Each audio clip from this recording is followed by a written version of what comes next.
We begin our today's class with an introduction to alpha-beta unsaturated aldehydes and ketones. Alpha-beta unsaturated aldehydes और ketones कौन से compounds होते हैं?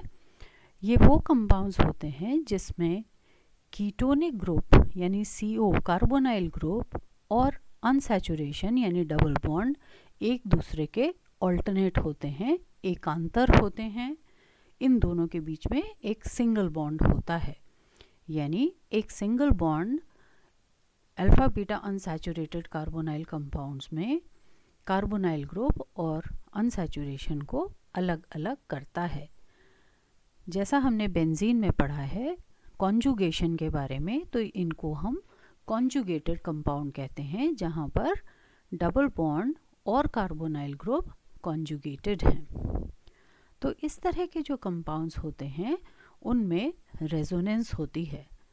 Resonance किस तरह से होती है? ऑक्सीजन डबल बॉन्ड के इलेक्ट्रॉन्स अपनी तरफ अट्रैक्ट करता है, जिसके कारण जो ऑल्टरनेट डबल बॉन्ड है, कॉन्जुगेटेड डबल बॉन्ड है, उसके इलेक्ट्रॉन्स आगे शिफ्ट हो जाते हैं और इस तरह से हमें ये स्ट्रक्चर मिलता है जहाँ पर ऑक्सीजन पर नेगेटिव चार्ज है, कार्बन पर पॉजिटिव चार्ज आने की वजह से ये डबल बॉन्ड के इलेक्ट्रॉन्स आगे शिफ्ट हो गए, जिसकी वजह से अब हमारे पास में नेगेटिव और पॉजिटिव चार्जेस सेपरेट हो गए हैं. ऑक्सीजन पर नेगेटिव चार्ज है और इस तरह से ये जो हमारा बीटा कार्बन एटम है उस पर पॉजिटिव चार्ज आ जाता है. बीटा कार्बन एटम इसे हम क्यों कह रहे हैं? क्योंकि ये कार्बोनाइल ग्रुप जिस कार्बन से अटैच्ड है वो अल्फा कार्बन और दूसरा कार्बन बीटा कहलाता है. तो इस तरह से हमारे पास में ये रेजोनेंस इस तरह के alpha beta unsaturated carbonyl compounds में होती है. अब इस रेजोनेंस की वजह से इस तरह के कंपाउंड्स में कुछ स्पेशल प्रॉपर्टीज़ आ जाती हैं, जिनके बारे में हम अब बात करते हैं. यहाँ हम देख रहे हैं कि कार्बन पर पॉजिटिव चार्ज है, तो इस पॉजिटिव चार्ज की वजह से यहाँ पे जो इलेक्ट्रोफिलिक एडिशन रिएक्शंस हैं उनकी रेट कम हो जाती है. ये पॉजिटिव चार्ज क्यों जनरेट हुआ है? क्योंकि ये जो कार्बोनाइल ग्रुप था इसने इलेक्ट्रॉन्स को अट्रैक्ट कर लिया डबल बॉन्ड के और ये बीटा कार्बन पर पॉजिटिव चार्ज आ गया है.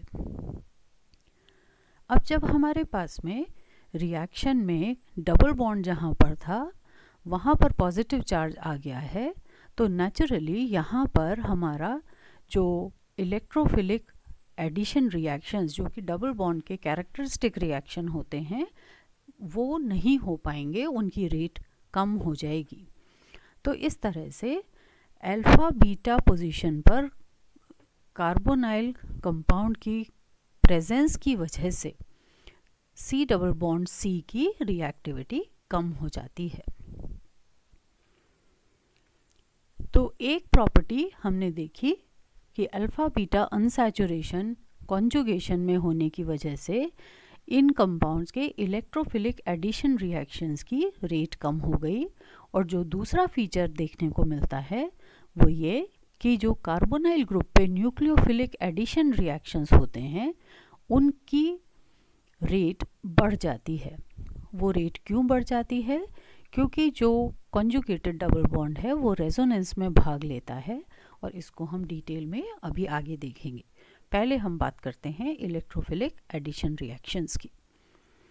तो इलेक्ट्रोफिलिक एडिशन रिएक्शन जैसा अभी हमने बात की सी डबल बॉन्ड सी पर होते हैं, डबल बॉन्डेड कार्बन्स पे होते हैं और ये मार्कोनिकॉफ रूल के अकॉर्डिंग होते हैं.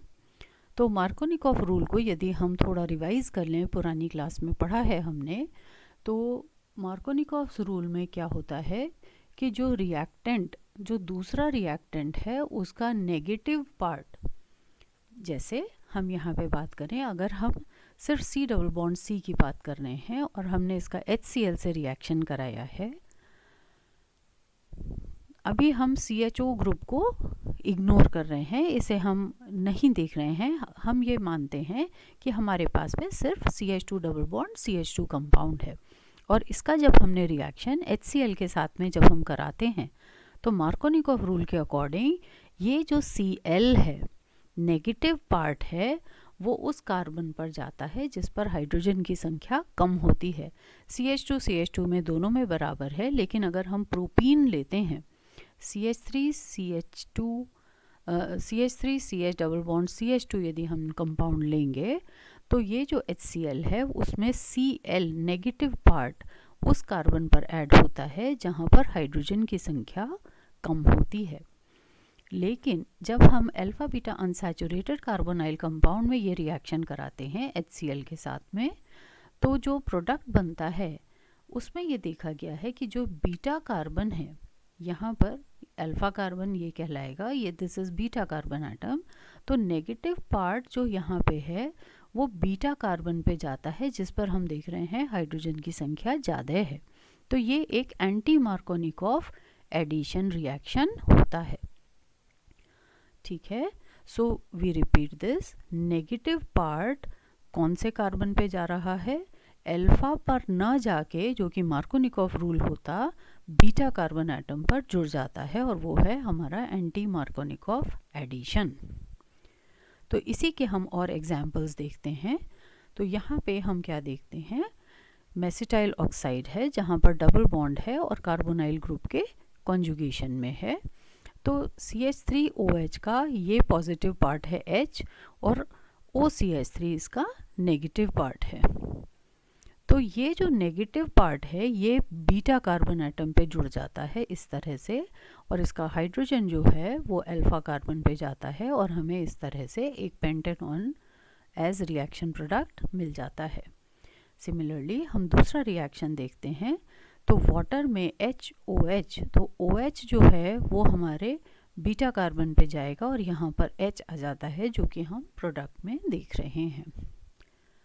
सिमिलरली क्रोटोनिक एसिड, अगेन ये एक अल्फा बीटा अनसैचुरेटेड एसिड है जिसमें हम CO single bond then followed by double bond देख रहे हैं। तो यहाँ पे HBr का जो Br है वो बीटा कार्बन एटम पर आ जाएगा, और इस तरह से हमें बीटा ब्रोमो ब्यूटारिक एसिड मिल जाता है। अब यदि हम इसके मैकेनिज्म की बात करें कि ये रिएक्शन किस तरह से होते हैं, तो हम देखते हैं कि एसिडिक मीडियम में जो हाइड्रोजन है वो टर्मिनल ऑक्सीजन पर रिएक्ट करता है डबल बॉन्ड के साथ में। लोन पेयर ऑफ इलेक्ट्रॉन्स जो ऑक्सीजन पर प्रेजेंट है उससे हाइड्रोजन आयन बॉन्ड फॉर्मेशन कर लेता है, इस तरह से OH में कन्वर्ट हो जाता है, जिसकी वजह से कार्बन पर पॉजिटिव चार्ज आ जाता है। ये कार्बन पे पॉजिटिव चार्ज आने की वजह से डबल बॉन्ड के इलेक्ट्रॉन्स आगे शिफ्ट होते हैं और बीटा कार्बन है उस पर पॉजिटिव चार्ज आ जाता है। तो ये इस तरह से हमारे पास में रेजोनेंस हाइब्रिड बन जाता है जिसमें तीनों कार्बन एटम के ऊपर पॉजिटिव चार्ज डीलोकलाइज्ड है। अब इस डीलोकलाइजेशन की वजह से ये कार्बोकैटायन स्टेबल हो जाता है। सेकेंड स्टेप में हमारे पास में अब जो हाइड्रोजन आयन है, ये दो तरह से हमारा hydrogen ion alpha beta unsaturated carbonyl compound पे रिएक्ट कर सकता है। तो सेकेंड पॉसिबिलिटी क्या है, सेकेंड पॉसिबिलिटी में हमारे पास में C डबल बॉन्ड O जैसे प्रेजेंट है और एक डबल बॉन्ड है। तो पहले केस में कार्बोनाइल ग्रुप पे हाइड्रोजन ने अटैक किया, और दूसरे वाले केस में C डबल बॉन्ड C पर हाइड्रोजन आयन ने अटैक किया। So we get this type of an intermediate here, जहाँ पर हम देख रहे हैं कि ये जो हाइड्रोजन आयन था इसने C डबल बॉन्ड C के एक कार्बन पे अटैक किया, दूसरे कार्बन पर पॉजिटिव चार्ज आ गया। कार्बन पे positive charge, neighbouring double bond के इलेक्ट्रॉन्स डीलोकलाइज हो जाएंगे, और इस तरह से हमें ये एक दूसरा रेजोनेंस हाइब्रिड सेकेंड केस में भी हमें मिल जाता है। तो अब हम इन दोनों रेजोनेंस हाइब्रिड के स्ट्रक्चर को यदि देखें, तो पहले केस में पॉजिटिव चार्ज 3 कार्बन के ऊपर डीलोकलाइज्ड है, जबकि सेकेंड केस में 2 कार्बन और 1 ऑक्सीजन पर पॉजिटिव चार्ज डीलोकलाइज्ड है। हमें मालूम है कार्बन और ऑक्सीजन के केस में ऑक्सीजन ज़्यादा इलेक्ट्रोनेगेटिव है, इस पर यदि पॉजिटिव चार्ज आता है तो ये अनस्टेबल होता है। इसलिए जो पहला वाला केस है, यानी हाइड्रोजन का attack on the oxygen of carbonyl group, ये हमें ज़्यादा स्टेबल इंटरमीडिएट देता है। तो इस तरह के इंटरमीडिएट की जब फॉर्मेशन हो जाती है तब हमारे सेकेंड स्टेप में न्यूक्लियोफाइल ऐड होगा। अब जब न्यूक्लियोफाइल ऐड होता है तो इसके भी हमारे पास में दो पोजीशंस हो सकती हैं, या तो ये पहले कार्बन एटम पे अटैक करेगा या ये थर्ड कार्बन एटम पे अटैक करेगा। तो पहले कार्बन एटम पर जब ये अटैक करता है तो इस तरह की स्ट्रक्चर की फॉर्मेशन होगी, और यदि ये थर्ड कार्बन एटम पे जाता है हमारा न्यूक्लियोफाइल तो इस तरह से एक इनोलिक फॉर्म हमें देखने को मिलता है। तो ये इनोलिक फॉर्म क्योंकि रिएक्शन एसिडिक मीडियम में हो रहा है, इसमें डीलोकलाइजेशन, उसमें प्रोटोट्रॉपिक चेंज हो जाता है, टॉटोमेरिज्म हो जाता है, चलावयवता हो जाती है, और ये OH के इलेक्ट्रॉन्स यहाँ से मूव करके डबल बॉन्ड बनाएंगे, जिसकी वजह से ये डबल बॉन्ड के इलेक्ट्रॉन्स इस कार्बन पे आ जाएंगे।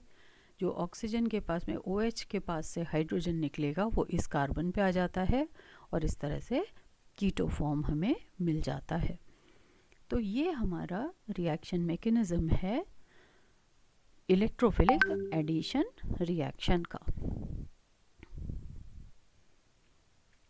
Now we come to the nucleophilic addition reaction. तो न्यूक्लियोफिलिक एडिशन रिएक्शन में हम क्या देखते हैं, पहले हम इसके एग्जाम्पल्स देख लेते हैं कि किस तरह से हमें प्रोडक्ट मिल रहे हैं। तो जैसा हमने बात की, न्यूक्लियोफिलिक एडिशन रिएक्शन में हमारे पास में जब हम किसी HCN के साथ में रिएक्शन कराते हैं तो अभी तक हमने क्या देखा है कि HCN के रिएक्शन में C डबल बॉन्ड O में OH और कार्बन पे CN जुड़ जाता है, लेकिन जब कार्बोनाइल के कॉन्जुगेशन में डबल बॉन्ड प्रेजेंट होता है तो इसके बीटा कार्बन एटम पर ऐड होने वाले रिएजेंट का नेगेटिव पार्ट यानी CN इस बीटा कार्बन पे जुड़ जाता है, और हमें इस तरह से फाइनल प्रोडक्ट मिलता है। H अल्फा कार्बन एटम पे जाता है और CN बीटा कार्बन एटम पर जुड़ जाता है। और हम एग्जाम्पल्स इसके देखें तो वो भी इसी तरह से हमें देखने को मिलते हैं। CH3NH2 में से एक H पॉजिटिव पार्ट इस CH पे जुड़ जाएगा, और CH3NH जो है वो बीटा कार्बन एटम पर इस तरह से जुड़ जाता है। जब हम अमोनिया का रिएक्शन कराते हैं तो एक हाइड्रोजन अल्फा कार्बन पे चला जाएगा और NH2 बीटा कार्बन एटम पर जुड़ जाता है। तो ये सारे रिएक्शंस न्यूक्लियोफिलिक एडिशन रिएक्शन के एग्जाम्पल्स हैं। तो अब हमने क्या देखा कि इन सभी रिएक्शंस में जो हमारा न्यूक्लियोफाइल है वो किस कार्बन पे जा रहा है, वो C डबल बॉन्ड C वाले कार्बन पे जा रहा है, ना कि कार्बोनाइल ग्रुप पर। तो इसका कारण क्या है कि क्योंकि डबल बॉन्ड जो है हमारा वो रेजोनेंस में पार्टिसिपेट करता है। दो स्टेप में ये रिएक्शन होता है। जैसे कार्बोनाइल ऑक्सीजन ने इलेक्ट्रॉन्स को पुल किया तो रिजल्टेंट हमारा डबल बॉन्ड के इलेक्ट्रॉन्स शिफ्ट होने की वजह से इस कार्बन पे जो न्यूक्लियोफाइल है बीटा कार्बन एटम पर इस तरह से जुड़ जाता है।